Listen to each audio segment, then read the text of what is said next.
الحمد لله وحده لا شريك له، والصلاة والسلام على من لا نبي بعده. أما بعد فأعوذ بالله من الشيطان الرجيم.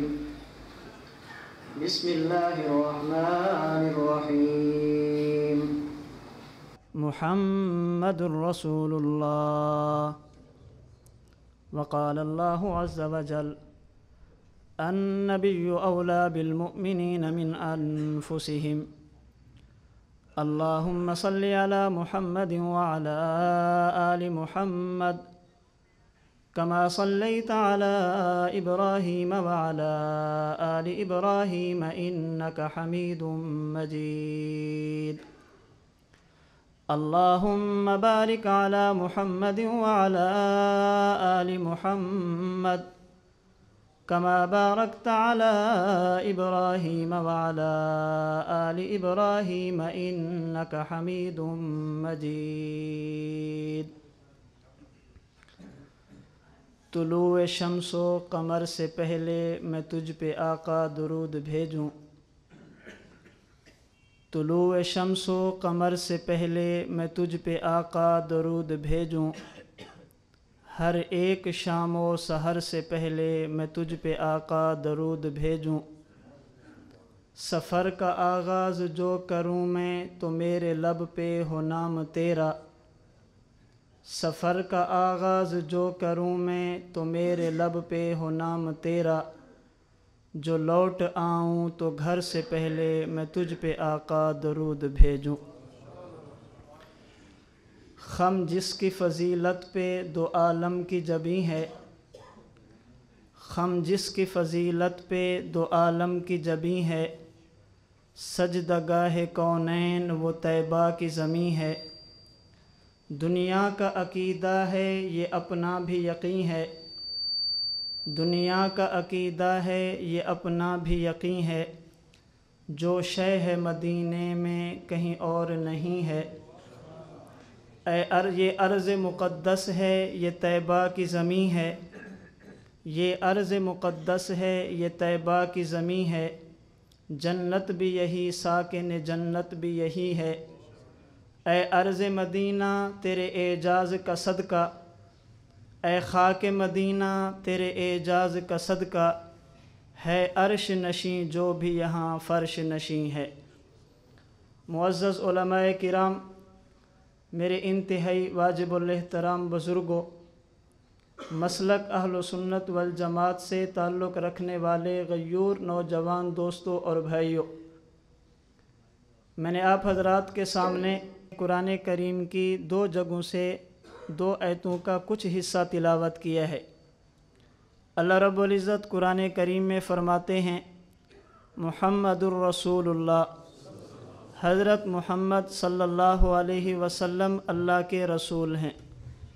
دوسری جگہ پہ ارشاد فرمایا: النبی اولیٰ بالمؤمنین من انفسہم. ایمان والوں کو اپنی جان سے زیادہ نبی کی جان سے پیار ہوتا ہے. ایک مومن کا اپنے وجود اور اپنے جسم پہ اتنا حق نہیں جتنا ایک مومن کے وجود پر اس کے پیغمبر کا حق ہوتا ہے. ان 2 آیت مبارکہ کی روشنی میں میں بڑے مختصر انداز میں مختصر وقت میں آپ حضرات کی خدمت میں 2 باتیں پیش کروں گا. نمبر 1 کمالات پیغمبر اور نمبر 2 تعلیمات پیغمبر.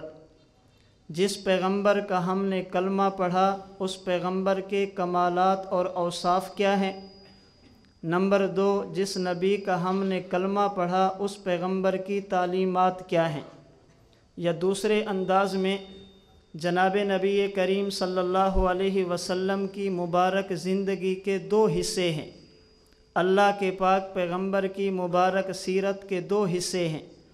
نمبر 1 اللہ کے نبی کی زندگی کا وہ حصہ جس کا تعلق صرف پیغمبر کی ذات سے ہے. میرے اور آپ کے لیے اس کا تذکرہ کرنا عبادت تو ہے مگر ہماری عملی زندگی سے اس کا کوئی واسطہ نہیں.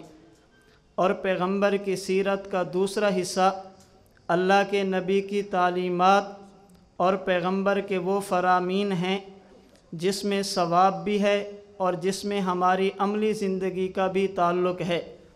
پیغمبر کی سیرت کا پہلا حصہ جس میں پیغمبر کے کمالات اور اللہ کے نبی کے اوصاف کا بیان ہے۔ ہمارا اہل سنت والجماعت کا یہ عقیدہ اور نظریہ ہے، اللہ رب العزت امتی کو بھی مٹی سے بناتے ہیں اور اللہ رب العزت نبی کو بھی مٹی سے بناتے ہیں، یا دوسرے لفظوں میں اس دنیا میں آنے والا امتی بھی انسان ہوتا ہے اور دنیا میں آنے والا نبی بھی انسان ہوتا ہے۔ اس پہ بعض لوگ یہ سوال کرتے ہیں کہ اہل سنت والجماعت والوں نے اللہ کے نبی کی توہین کر دی، اللہ کے نبی کی بے ادبی کر دی، انہوں نے نبی کو بھی انسان کہا اور انہوں نے امتی کو بھی انسان کہا، انہوں نے دونوں کو انسان مان کر نبوت کی توہین کی۔ میں نے کہا میرے دوست ایسی بات نہیں ہے، اگر تیرے ذہن میں اہل سنت والجماعت کا پورا عقیدہ ہو، اس عقیدے میں پیغمبر کا ادب بھی ہے، اس عقیدے میں پیغمبر کا مقام بھی ہے اور اس عقیدے میں اللہ کے نبی کی عظمت بھی ہے۔ میرا پورا عقیدہ کیا ہے؟ اللہ نے دنیا میں امتی کو بھی انسان بنایا، خدا نے نبی کو بھی انسان بنایا، لیکن دونوں میں فرق یہ ہے، اللہ امتی کو جس مٹی سے بنائے اسے زمین کی مٹی کہتے ہیں اور خدا نبی کو جس مٹی سے بنائے اسے جنت کی مٹی کہتے ہیں۔ دنیا میں آنے والا امتی ہو اس کا وجود بھی مٹی والا، دنیا میں آنے والا پیغمبر ہو اس کا وجود بھی مٹی والا، لیکن دونوں مٹیوں میں فرق یہ ہے، امتی کا وجود جس مٹی سے بنے اسے زمین کہتے ہیں، پیغمبر کا وجود جس مٹی سے بنے اسے جنت کہتے ہیں۔ اس پہ دلیل کیا ہے؟ دلائل تو بہت سارے ہیں، میں بڑے اختصار کے ساتھ آپ کی خدمت میں چند دلائل عرض کر دیتا ہوں۔ اللہ رب العزت قرآن کریم پارہ نمبر 16 میں فرماتے ہیں، منہا خلقناکم وفیہا نعیدکم ومنہا نخرجکم تارۃ اخری، ہم نے مٹی سے انسان کو پیدا کیا، موت کے بعد اسی مٹی میں لے کر جائیں گے اور قیامت کے دن اسی مٹی سے اٹھائیں گے۔ حضرت امام قرطبی رحمۃ اللہ علیہ اپنی تفسیر الجامع لاحکام القرآن میں فرماتے ہیں، اللہ کے نبی نے ارشاد فرمایا، موت کے بعد آدمی کی جہاں قبر بنے، ولادت سے پہلے اسی جگہ سے اس کو بنایا جاتا ہے۔ جس جگہ سے آدمی کو بنایا جائے، موت کے بعد اسی جگہ پہ اس کی قبر بنتی ہے۔ آج ہم دیکھتے ہیں نبی کی قبر جس جگہ پہ ہے اسے حضرت عائشہ کا حجرہ، اللہ کے نبی کا مبارک روضہ کہتے ہیں، اور پیغمبر کی جگہ جس جگہ پہ قبر ہے اس کا معنی یہ حضور اسی جگہ سے بنے، اسی جگہ میں دفن ہوئے اور اسی جگہ سے قیامت کے دن اٹھیں گے۔ ہم احادیث مبارکہ میں دیکھیں جس جگہ پہ اللہ کے نبی کی قبر ہے اس کی حیثیت کیا ہے۔ صحیح بخاری میں حدیث موجود ہے، اللہ کے نبی نے ارشاد فرمایا، ما بین بیتی و منبری روضۃ من ریاض الجنہ، اے مسلمانوں یہ جو مسجد نبوی کا منبر اور میرا حجرہ ہے اس کو عام ٹکڑا نہ سمجھنا، بلکہ یہ جنت کی جگہوں میں سے ایک جگہ اور جنت کے ٹکڑوں میں سے ایک ٹکڑا ہے۔ جس جگہ پہ پیغمبر دفن ہیں حضور نے اس کو جنت فرمایا۔ پھر ماننا چاہیے اللہ کے نبی جنت سے آئے تھے، حضور جنت میں گئے ہیں اور قیامت کے دن حضور اسی جنت سے اٹھیں گے۔ بلکہ میں نے تو اپنے اکابرین سے یہ پڑھا، میں نے اپنے اسلاف سے یہ سنا، قیامت کے دن جب امتی قبر سے اٹھے گا اللہ اس کو جنت میں داخل فرمائیں گے، لیکن جب نبی قبر سے اٹھیں گے اللہ نبی کو نئی جنت میں نہیں بلکہ پیغمبر کی قبر والی جگہ کو جنت میں شامل فرما دیں گے، گویا حضور جنت سے اٹھ کر جنت میں جائیں گے۔ آج دنیا نے اعتراض کیا، ہمارا اہل سنت والجماعت کا عقیدہ وفات کے بعد مومن ہو اللہ اس کو بھی حیات دیتے ہیں، وفات کے بعد شہید ہو اللہ اس کو بھی زندگی دیتے ہیں، وفات کے بعد پیغمبر ہو اللہ اس کو بھی زندگی دیتے ہیں۔ اس پہ بعض لوگوں نے سوال کیا، دیکھو جی دیوبند والوں کو نبی بھی زندہ، شہید بھی زندہ، مومن بھی زندہ، انہوں نے سب کو زندہ مان لیا۔ میں نے کہا زندگی تو مانی ہے، لیکن تم نے ہمارا پورا عقیدہ نہیں سنا۔ میرے اسلاف نے لکھا، حکیم الاسلام قاری محمد طیب قاسمی نے جو مومن، شہید اور نبی کی حیات میں فرق بیان کیا، اس کو بیان کرنے سے پہلے میں ایک مثال دیتا ہوں تاکہ بات آپ کو جلدی سمجھ آئے۔ سخت گرمی کا موسم یا سخت سردی کا موسم ہے، آپ کے گھر میں مہمان آ گیا، سخت گرمی کا موسم ہے، آپ اس کے لیے چارپائی بچھاتے ہیں برآمدے کے اندر اور بیٹے سے کہتے ہیں بیٹا اندر جو کمرے میں پنکھا ہے اس پنکھے کو چلا دو اور پنکھے کا رخ برآمدے کی طرف کر دو اور درمیان والا دروازہ کھول دو۔ آپ نے مہمان کو برآمدے میں بٹھایا، پنکھے کو اپنی جگہ پہ رکھا، اس کے پاس ہوا آ رہی ہے، دوسرا مہمان آ گیا، آپ اس کو کہتے ہیں یہاں نہیں، آپ کمرے کے اندر چلیں، اس مہمان کو کمرے میں بٹھایا اور پنکھے کو چلا دیا۔ تیسرا مہمان آ گیا، آپ کہتے ہیں آپ تکلیف نہ کریں، آپ یہاں پہ بیٹھیں، ہم پنکھا اٹھا کر آپ کے پاس لے آتے ہیں، آپ ہمارے ہاں عزت والے ہیں۔ ایک مہمان وہ ہے پنکھا اپنی جگہ، مہمان اپنی جگہ، ہوا آ رہی ہے۔ دوسرا مہمان وہ ہے جس کو پنکھے کے پاس لے گئے۔ تیسرا مہمان وہ ہے جس کی خدمت میں پنکھا لایا گیا۔ حکیم الاسلام قاری طیب قاسمی فرماتے ہیں موت کے بعد ایک معاملہ نبی کا، ایک مسئلہ شہید کا اور ایک معاملہ امتی کا ہے۔ جب عام مومن قبر میں جائے اللہ اس سے سوال کرتے ہیں، فرشتے اس سے 3 سوال پوچھتے ہیں، یہ سوالوں کے جواب دے دے، اللہ کی طرف سے حکم آتا ہے البسوا لہ من الجنہ، اس کو جنت کا لباس دے دو، افرشوا لہ من الجنہ، اس کو جنت کا بستر دے دو، وافتحوا لہ بابا الی الجنہ، اس کی قبر کی طرف جنت کی کھڑکی کھول دو، فیاتیہ من طیبہا و روحہا، جنت کی ٹھنڈی ہوا اور جنت کی خوشبو اس کی قبر میں آتی رہتی ہے۔ جنت اپنی جگہ پہ، مومن اپنی جگہ پہ، درمیان میں دروازہ کھول دیا گیا۔ موت کے بعد شہید پہنچا، اللہ اس کو اجازت دیتے ہیں تسرح من الجنت حیث تشاء، اس کی روح جنت میں جہاں چاہتی ہے سیر کرتی ہے۔ لیکن وفات کے بعد جب نبی قبر میں پہنچے اللہ جنت کی کھڑکی بھی نہیں کھولتے، اللہ نبی کو جنت میں بھی لے کر نہیں جاتے، بلکہ خدا جنت کو اٹھا کر نبی کی قبر میں رکھ دیتے ہیں۔ اب تو فرق ہے یا نہیں؟ میں نے کہا میرا عقیدہ امتی جس مٹی سے بنے اسے زمین کی مٹی کہتے ہیں، نبی جس مٹی سے بنے اسے جنت کی مٹی کہتے ہیں۔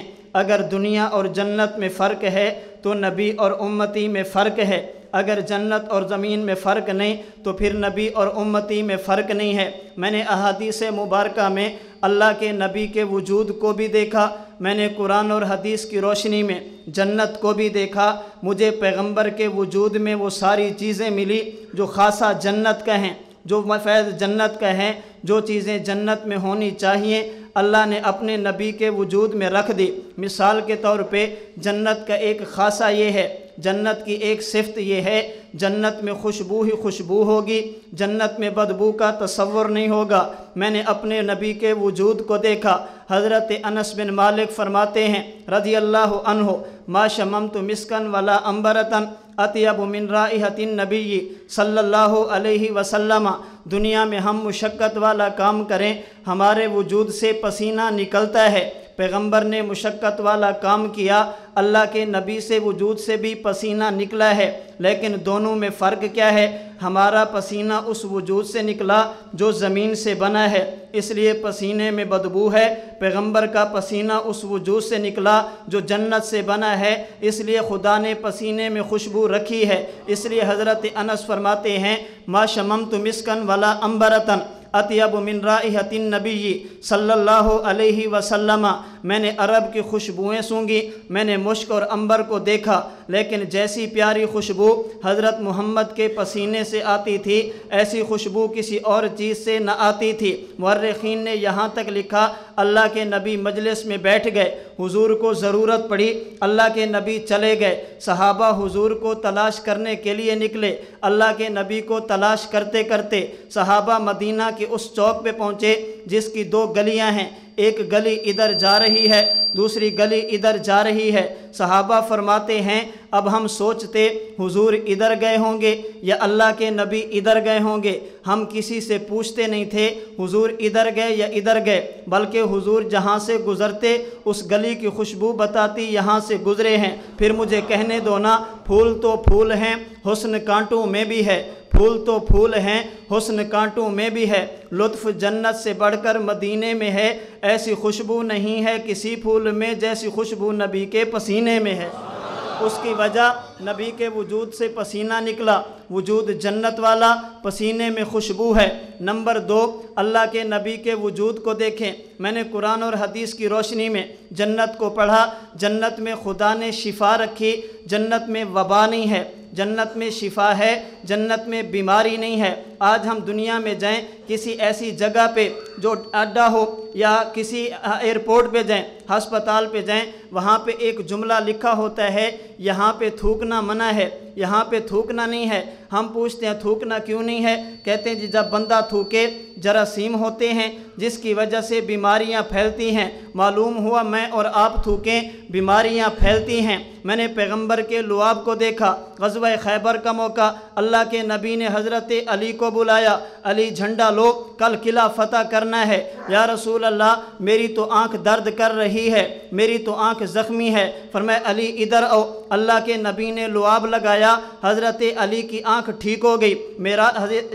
اس کی رات ہجرت کی رات اللہ کے نبی غار میں پہنچے، صدیق اکبر کی گود میں آرام فرما رہے ہیں، حضرت صدیق کو سانپ نے ڈسا، حضرت ابو بکر صدیق کی آنکھ سے آنسو نکلا، اللہ کے نبی کے چہرے پہ پڑا، ابو بکر کیا ہوا؟ حضور سانپ نے ڈس لیا، بہت درد ہو رہی ہے۔ فرمایا ایڑی ادھر لو، پیغمبر نے لعاب لگایا، صدیق کی ایڑی ٹھیک ہوئی ہے۔ میں نے کہا وجہ کیا ہے؟ میرا اور آپ کا لعاب ہو اس سے بیماری پھیلتی ہے، میرے پیغمبر کا لعاب ہو اس سے شفا پھیلتی ہے۔ اس کی وجہ یہ ہے میرا لعاب اس جسم سے بنا جو مٹی سے نکلا، اس میں وبا ہے، پیغمبر کا لعاب اس جسم سے نکلا جو جنت سے بنا جس میں شفا ہے۔ ہماری تھوک ہو وبا پھیلتی ہے، پیغمبر کا لعاب ہو اس سے شفا پھیلتی ہے۔ میں اس سے بھی بڑھ کے آگے کہتا ہوں، حضرت امام سیوطی رحمۃ اللہ علیہ نے الخصائص الکبریٰ میں لکھا، اللہ کے نبی کی مبارک عادت، حضور رات کو آرام فرماتے، ایک برتن حضور نے رکھا ہوا،